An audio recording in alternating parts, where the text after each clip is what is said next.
everyone. Today I have two special guests that took upon a journey to give light to a one-of-a-kind singer-songwriter from the 1970s, Judee Sill. This intimate documentary portrait entitled Lost Angel, the Genius of Judee Sill, will have its world premiere at DOC NYC 2022 on Sunday, November 13th.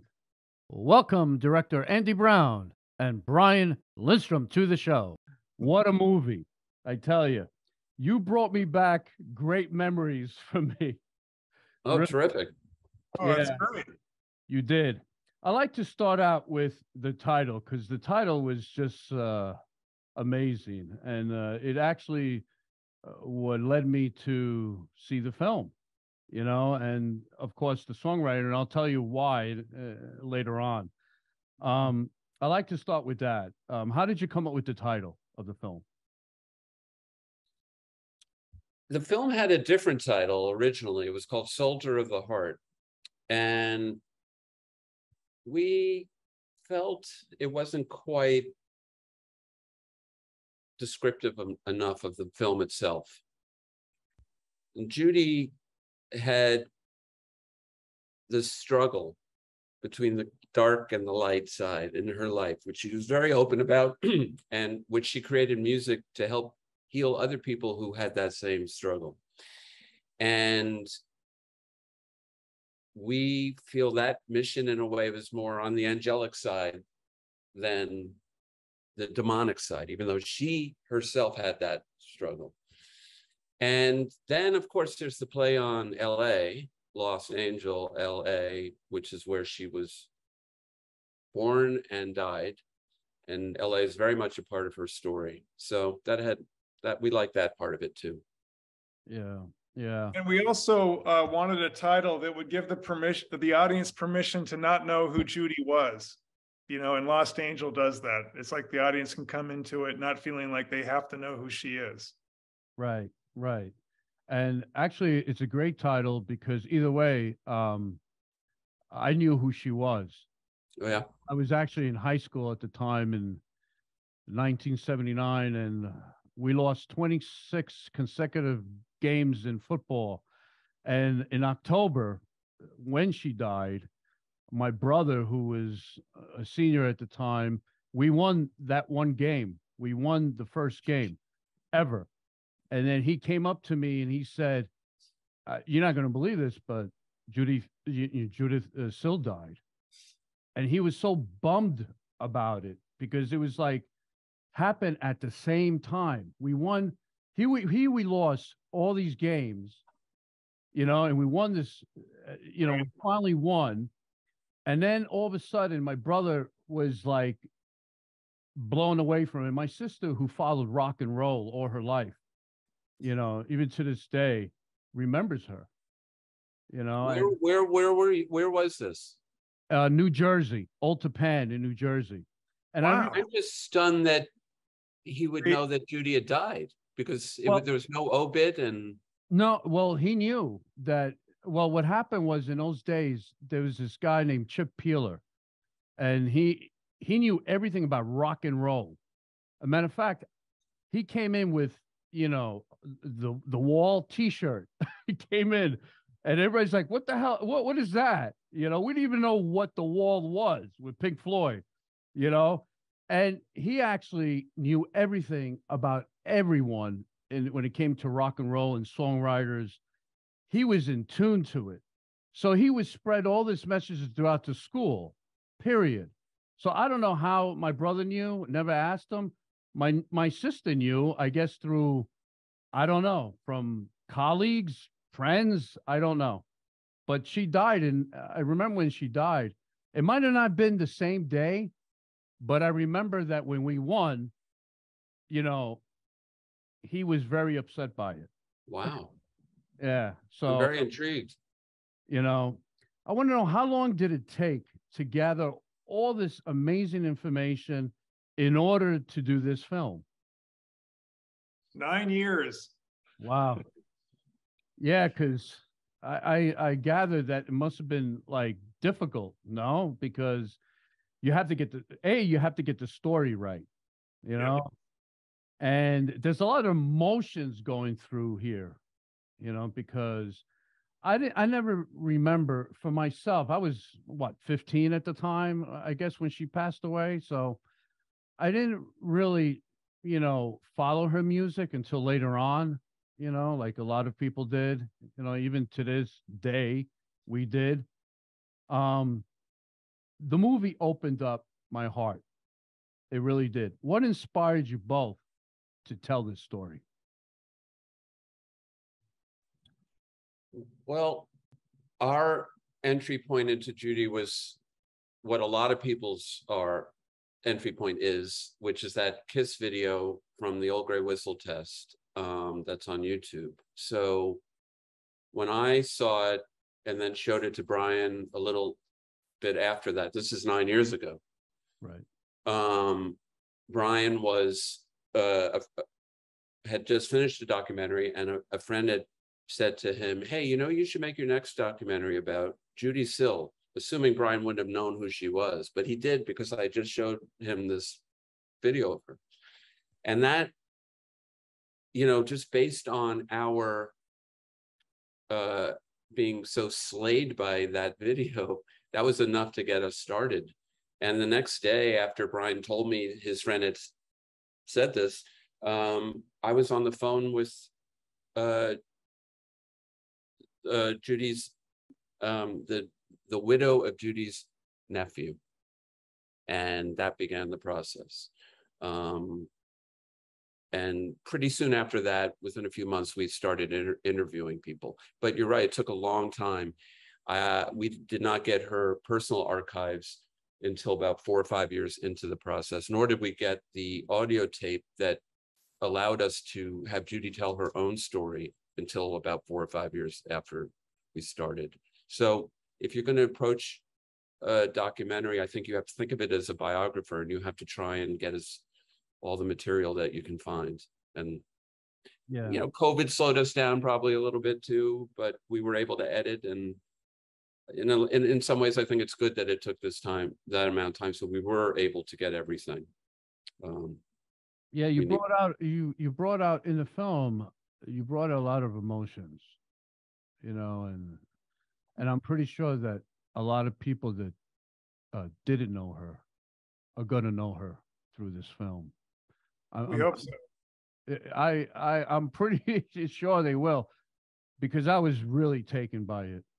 I know there were a lot of emotions between you two doing this film. What was the toughest scene to shoot? In the interviews and so on, what was the toughest for you, because you're connected with her in a way? I would say probably the journal entries that really just so vividly and brutally, honestly share just the depths of her struggles with addiction, you know, and to see the pain she was in, and then also the relationship she had with David Bearden, you know, and how she kind of beat herself up over a lot of his behaviors. But what's so fascinating about Judee is that even with all that darkness and all that pain, the main thing I take away from her is kind of light and inspiration, you know, because she took all of that and crafted it into this music that still touches us so deeply today. Your question makes me think, though, of an interview we did, and this is not in the film, but the pain and trauma Judee went through was so intense. Not just the struggle with addiction, but all that happened in her early life. And probably was sexually assaulted by a family member and all this terrible trauma. We were interviewing Adrienne Lenker of Big Thief, and she broke down crying, talking about it, because she suddenly got in touch with how horrific so much of what Judee was contending with was. We did decide not to put it in the film. It just didn't work, but it was very intense experience for all of us to see that. Yeah. And it was so much about her responding to Judee as a person and what she was trying to do as a musician, which is very similar to what Adrienne is trying to do, drawing from the same musical ether. So it just reminded me of that, your question. I know that she always, in the film, always mentioned that she wanted to make it big. She wanted to become a star. You know, you think that was a downfall of hers, that actually also like a struggle through that, because she was always opening for rock bands and stuff like that. And I think she felt a little like, wow, I just want to do it on my own. I want to open up for me and not open up for anybody else. You think that was part of her struggles too? I'm sure it was. I mean, what's so fascinating about Judee is, as much as she wanted to be a big star, we don't have any evidence in any of her journals or talking to other people that she ever did anything musically that she did not absolutely want to do and believe in 100%. You know, it wasn't like she was trying to write the next, you know, Me and You and a Dog Named Boo. I mean, she, you know, was truly an artist and never compromised in any way. But I think she also knew that she just had an incredible gift. And as Adrienne Lenker says in the film, you know, what must it be like to, you know, make this music with all your heart and to give it out there? And is that not enough? You know? Yeah. You had a lot of people that were featured, Linda Ronstadt, Jackson Braun, and many others. How is the whole process? Were they like jump to the interviews? Like, were they like all positive about it? Oh yeah, definitely. Or was it a struggle to get them to interview? Was it an easy thing or a hard process? The only struggle was really one of schedules. I mean, they were, to a person, just really selfless and committed to this idea of bringing Judee to a wider audience than she ever experienced in her lifetime. You know, and they really went out of their way to share with us so that we could do that. Yep. Very enthusiastic, I'd say. Yeah, the reason why I asked that is because during the interview, I could see the emotions in them about her. You could see Well, her friends just loved her. I mean, the sort of Wikipedia version of Judee is this dark, gloomy figure. It's just not true. And she was funny and loved to take her friends out to dinner. And this is to the end. While she was really struggling with drugs, she was still writing songs in her journal. She was still, you know, trying to find a positive take on everything, that despite everything that was happening. So people love her. Friends deeply miss her because the loss was so big, because she was such a fun person to have in their lives. Yeah. You know, when you look at her picture, she looked so beautifully, so together. And when you hear her music, her words, you are hypnotized in a realm of beauty that it's hard to believe that she was struggling through her own demons. It really is. I mean, watching your film and the little, you know, footage that you have of her, she shows no signs whatsoever of that. And, you know, I always wonder, like Robin Williams, he used comedy and nobody ever knew he was struggling. You know, she wrote music. It was a way of hiding that, I think. Do you think that's possible? I think she used music to save herself, and she created music to help other people be healed. And that was her mission. And she was only able to do that because she was so consumed by the opposite. and one had, you can't separate one from, you know, the darkness is how she created the lightness. Right. In her case, for sure. I mean, as she says, writes in her journal, you know, her goal with music is to achieve the union, you know, with God. Right.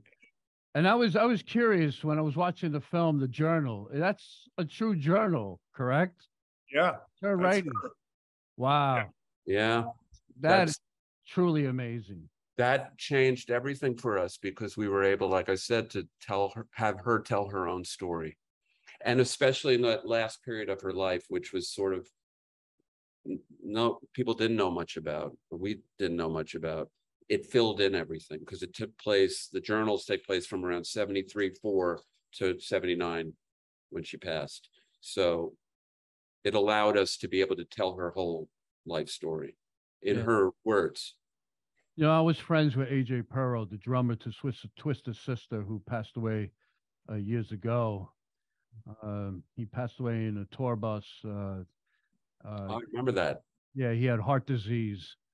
And I met him a long time ago, and actually he was into acting, and I got him into a short film that he did great in. We never released the film in respect to, you know, the family and stuff. But he told me stories about the 80s, you know, the drugs and so on. Yet he was clean for many, many years.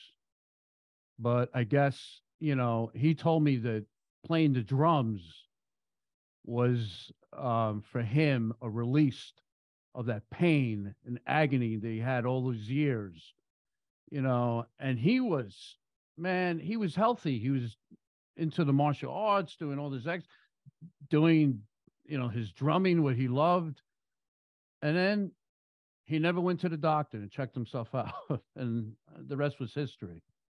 You know, and you wonder about people, you know, it was a different time. We also, you got to understand where she came from, you know, the 70s and the 80s. I remember, I grew up in the 80s, you know, eventually I went to New York and grew up in Washington Heights, which was like the drug capital of the universe, you know, and it was horrible. It was horrible. It was either you do drugs, or hopefully you get out of that neighborhood and do something for yourself. Luckily, I survived that, and I never, ever touched the stuff, you know?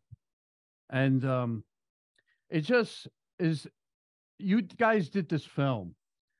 Can you tell me, and can you tell the audience, what message would you like to send to everyone watching this film? One thing I would say is that, and you just touched on it, is that the resources to get help in the 70s was not what they are now. And so people can luckily get effective medical treatment and for addiction and so on, and have it identified and effectively helped. But the other thing is that she didn't give up, that she kept trying despite all the bad luck, the physical pain she was in, and then the struggle with drugs at the end of her life, where she still was writing songs. So that as tragic as her life was in a way, there was really, in her attempt to the very end to transcend all that, was still there. So she tried. She didn't make it. She had, you know, took too much one night. I don't believe she was trying to die. And but I think the message would be, ride the wave and get to the other side if you can. And she tried, and she was trying to help people feel that way in her music. In her music, right. I get that same feeling. Yeah, she was a blessing. You guys are a blessing too. Oh, thank you. Oh, thank you. You know, I would say that that Judee's, you know, the last words she sings in the film are "However we are is okay," and I think there's a lot of comfort and inspiration in that idea, and it doesn't mean that like we don't try to overcome our challenges like addiction or whatever. What it means is that we accept ourselves on a deep level, and through that acceptance, we're given energy and inspiration to overcome things, you know. And I think Judee is all about overcoming things. There's no way to spend time with her like Andy and I have the last 9 years and not come out of it with what she wrote in her journal: onwards and upwards, F the odds, you know? Right. Not depressed by her story, but inspired by it personally. Yeah. That's what I get. I was very inspired by it. Oh, good. you know, and I'm pretty sure everybody's going to be inspired. And that's why I asked you that question about the message, because you're right. I think it's very important that people just, you know, seek help, and, Yep. you know, not like her or Robin Williams, where they cover themselves with their talent, you know. And God bless for this movie. God bless you too. And congratulations. And again, so remember November 13th, okay? Because the world premiere, you can't miss it. So it's a DOC NYC 2022. So see you all there. Good luck. Thanks, Thank you so Antonio. Thank you.